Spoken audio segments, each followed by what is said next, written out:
Hey everyone, welcome back to the Careers in Army Medicine podcast. I got Lieutenant Lim with us, and he is going to our program called USAGPAN. And if you don't know what that is, it's pretty much making him a nurse anesthetist.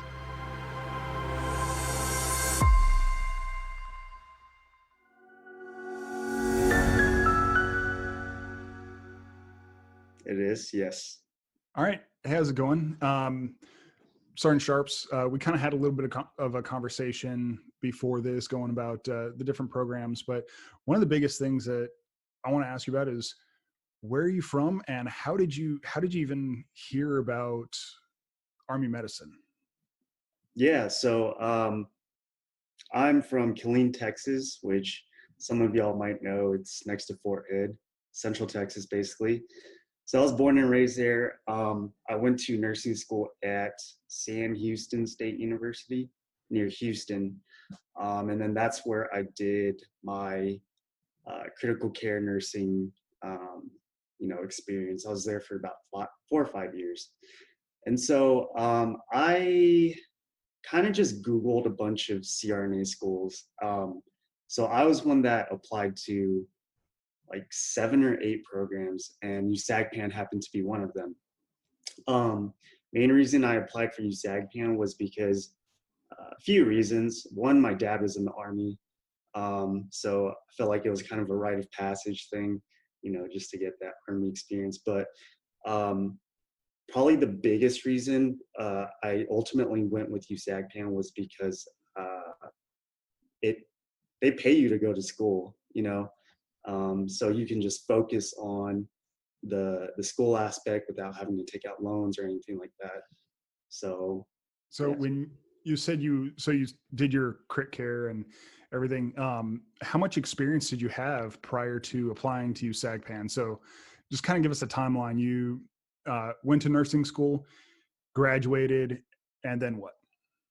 Yeah, so I graduated nursing school in 2016, got my BSN, Bachelor's in Nursing. And then right off the bat, I got a job in a medical ICU in Houston. So I did that. I was at kind of like a smaller community size hospital. And for CRNA school, they really want you to get like high acuity, big city hospital.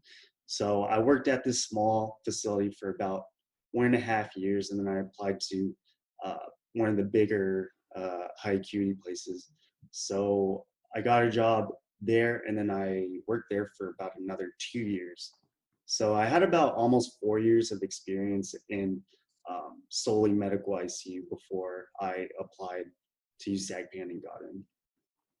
Awesome. And I know we took a look at one of your other videos. I'm going to go ahead and link it up to the top, kind of talking about your experience just applying for USAGPAN. So one of the biggest things that a lot of people don't apply to USAGPAN is mainly because of whether they think that they don't have high enough scores or they don't have certain things. So one of the things that you actually brought up is that you had a 3.0, 3.1 GPA, and 3.1 GPA, and you still got in. Yeah. So I can talk a little bit about that. So CRNA school is really competitive. I'll just say that everyone should know that. For USAGPAN, I'll say that if you meet the minimum requirements and you show the admissions panel, the committee, that you can succeed in grad school, you will get an interview. Now after that point, the interview, it's solely up to you. How will you speak? How much critical care knowledge you have. That's the key factor, I think, to getting into USAGPAN. But I'll say that if you have any interest at all in USAGPAN, you should just apply, like, if you meet the minimum requirements. Yeah.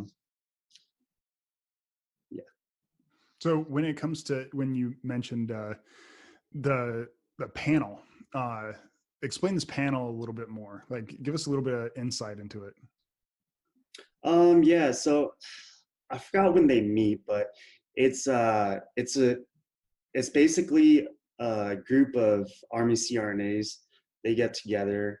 They look over your entire packet, you know, like your CV, um, your recommendation letters, your essay, um, and they just go over, you know, how well they think you'll do, and based off that, they'll either accept you or, you know, deny you. They do take into consideration highly your letter that you get from your interview. So that is a big factor. But yeah, they're all Army CRNAs. They do, you know, they are working active duty. I don't know if there are any reserves or whatever, but yeah, they just get together once a year. They look over all the applicants that got to go from their interviews, and then they'll either accept or deny that fiscal year's applicants. Right. And I know so the date might change a little bit here and there, but as far as when you started processing, it's not a short process. And I try and be very upfront with that with anybody I talk to, that this, the first kind of hurdle to get over is just getting your packet in and applying. Cause it's the drive to complete that shows the board that this is something that you really want to do. Kind of give us a little insight about what the process was like for you. Yeah, absolutely. So I think I first contacted my medical recruiter May of last year. Um, Maybe even earlier. It might have been like March or April, but that's just when I gave them the initial, you know, phone calls. Like, hey, my name is Jay. I'm interested in USAGPAN. I'm a critical care nurse, whatever. Um, so after that first phone call, I made a meeting, came into the office, and immediately uh, my recruiter, you know, made sure like all the boxes were checked, that I met the minimum requirements, and we kind of got the ball rolling like right on the first initial meeting. I got this huge packet. So this packet, it took quite a while. Yeah, I think it took me over a month to finish, and it's just this large PDF file, maybe 70 pages. Um, so that's one big part of the application process. And if if you're applying, you'll also find that you're gonna get pushbacks coming to you every so often with that same packet. Like you'll miss something or whatnot. So it does take a long time. Um, you do have to go to MEPS. You know, that's a military process everyone should know about. So that's another thing. I think I got word back that I would go for an interview around July-ish. So from the completion of my packet to interview was about 2 months. And then I think it took maybe another 2 or 3 months to get word back that I was actually accepted into the program. So overall, like about 5, 6 months, and then actually getting my orders was another 2 months. So all in all, it was like over half a year before I actually, you know, started doing my training and all of that stuff. So it's a long process, but if you show that you're dedicated, they'll totally see it. You meet the minimum requirements, and you get through everything. They'll know that you really want this. Yeah. And so you mentioned training. I know we spoke a little bit briefly about the training requirements when you come in. So you go to DCC, which is the direct commissioning course, and you go to Bullock, which you just finished. Yeah. So first off, when did you get commissioned? So I think, man, I don't remember the exact date. I got officially commissioned through my recruiter's office in maybe early December. Um, that was like my IRR, like the reserve component commission. Mhm. And then the first day I got to DCC in Fort Sill, January 5th, that's when I switched over to like active component and signed like a new DA-31, which if you don't know what a DA-31 is, it's your oath of office. So officially, yeah, January 5th, the first day I got to DCC. Okay. So DCC, you said it's at Fort Sill, which is Oklahoma. Just briefly go through what DCC was like for you. Yeah, so DCC is a pretty culture shock. It's pretty crazy if you don't have any prior service or military knowledge. It's basically 1 month of just like a fast tracked introduction to the army lifestyle. Um, you'll stay on post in the barracks. You'll have bunk mates, two or three, and every day you're in uniform. You're going to class, you're learning about military lifestyle, the army lifestyle. You're marching everywhere in cadence, so it is pretty interesting. They just kind of I think the best analogy to compare it to is throwing a baby into the deep end of the pool and and forcing you to learn forcing that baby to learn how to swim. It's very comparable, but nothing that I would say nothing that you do will fail you out of the course unless if it's like immoral or unethical or just something totally against army doctrine. As long as you give in some effort, you'll do fine. And so we always say it's kind of like basic training light. It's not Yeah. like going through basic training like I went through. It's what we call it, more of a gentleman's course. So were there drill sergeants sitting there yelling at you every step of the way and stuff like that? No, not at all. So yeah, you're right about that. It is more catered towards like medical officers. I don't want to say it's like any less difficult than basic training. It is challenging to learn so much more information in such a short period of time. Um, but probably the biggest difference, yeah, there's no drill sergeants yelling at you.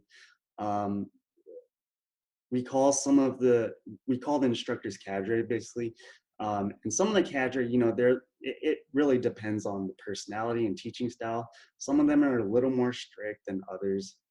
They do.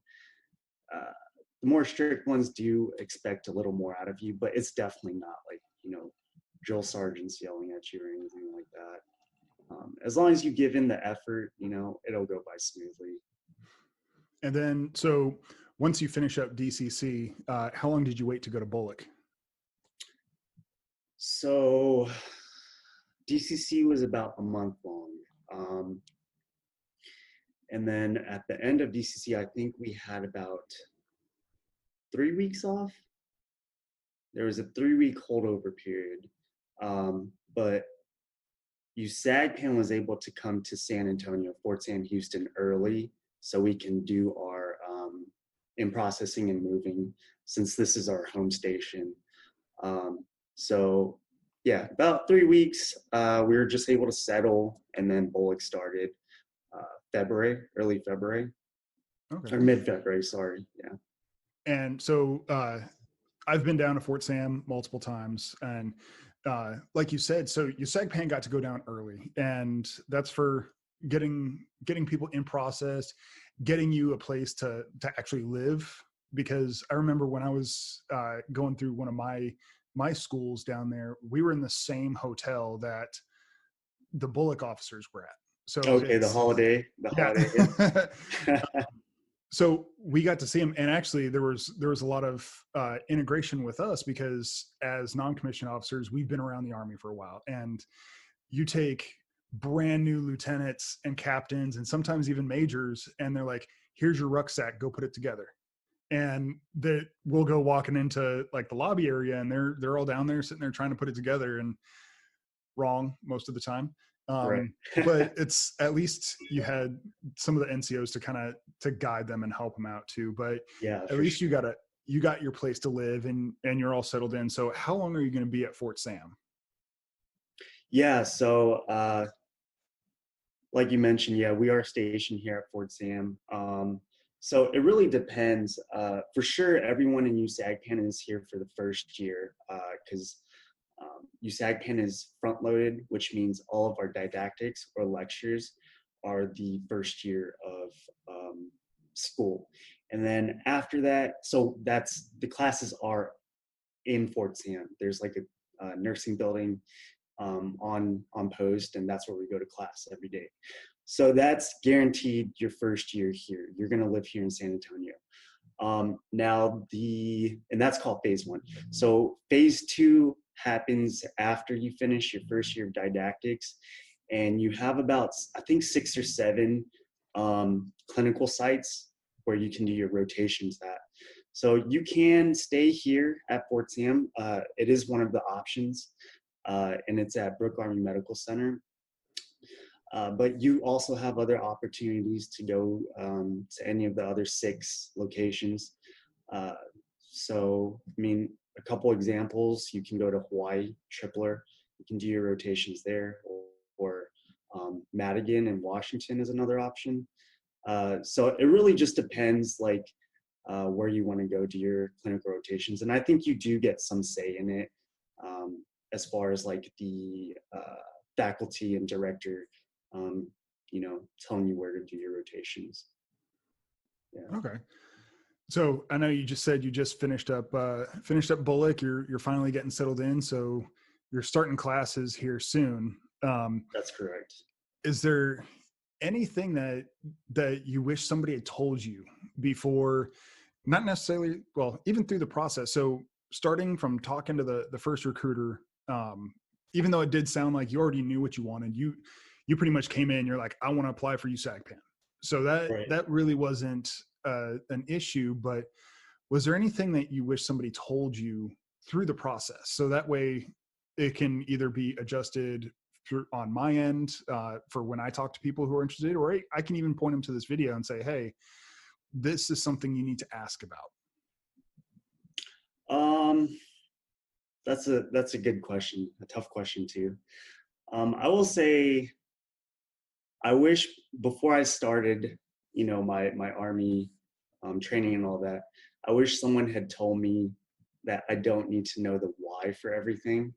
I think I mentioned this in one of my previous YouTube videos too, but during DCC and Bullock, you'll do a lot of stuff that it just feels like you're being told to do it just for the sole reason. And I know I was probably not the only one, because like our group, we're medical officers. We're not the brightest, but we're pretty smart people, so we like to know why we're doing things, the process. So I wish someone had told me just like an attitude check, just be positive all the time, and not necessarily needing to know the why on why you're being told to ruck 5 miles or whatever. It's all part of the process. They're doing it to build you to be a better officer ultimately. So yeah, I had to learn that the hard way, over time. So everyone coming into the Army, it is a learning process. So yeah. That's definitely good piece of advice for a lot of people coming in. Going through the training, were you with any? So I know you said you were with mainly USAGPAN. Was there anybody from the reserve side that was at the same training that you were at? Did you get integrated later on, or how'd that work? Yeah. So initial entry training, DCC and Bullock, it's pretty integrated all throughout, like the 4 or 5 months that you train. You do stay with all your direct commission USAGPAN folks. So the entire time I was with like my 11 other direct commission classmates. We're all doing the same stuff together. And at the same time, we had at DCC, I think we had about 100 other people with us. There were a lot of people that were reserves. Like we had some dentists, we had some veterinarians that came from their reserves home, stations. And they had already been, surprisingly, they had already been working for like the last year, and they just couldn't get a slot into one of the DCC courses, up until now. So yeah, you will work with a lot of your reserve and National Guard component counterparts. So it's pretty cool to train with them at the same time. Awesome. Cool. Well, so I just want to kind of give everyone just a little insight into kind of what USAGPAN is. It's pretty much we pay for you to go to CRNA school, and also a little bit what the training's like, what the process is like. I really want to thank you, Lieutenant Lim, for just taking the time out to talk with us, and for future USAGPAN applicants. That way, at least they kind of, it's straight from somebody who's not part of the recruiting side. It's from somebody who's actually going through the course right now. Yeah, absolutely. Yeah. Yeah, I would just recommend anyone that has like any, um, you know, endeavors in serving their country, check out this program. If you're an ICU nurse and you've wanted to, go to CRNA school, give this program a chance. Check it out. If you meet the minimum requirements, it's awesome. You get paid as an officer, you're commissioned as an officer, and you have no worries about finances while you're in school, which is, I know, will take a lot of burden off a lot of people. So it's a great program. I'd recommend it. I'm not just saying that because I'm in it. But yeah, definitely check it out. All right, perfect. Hey, thank you very much. If you do want to see Lieutenant Lim's videos, I'm going to go ahead and link to them right now. That way you can head on over there. He's going to go ahead. He's pretty much going to be posting his entire time through this process. So if you have any questions, Yeah. head on over to his channel, like, subscribe, and shoot him a message if you do have any questions on this. So thank you very much for coming out. Absolutely. Thank you for having me.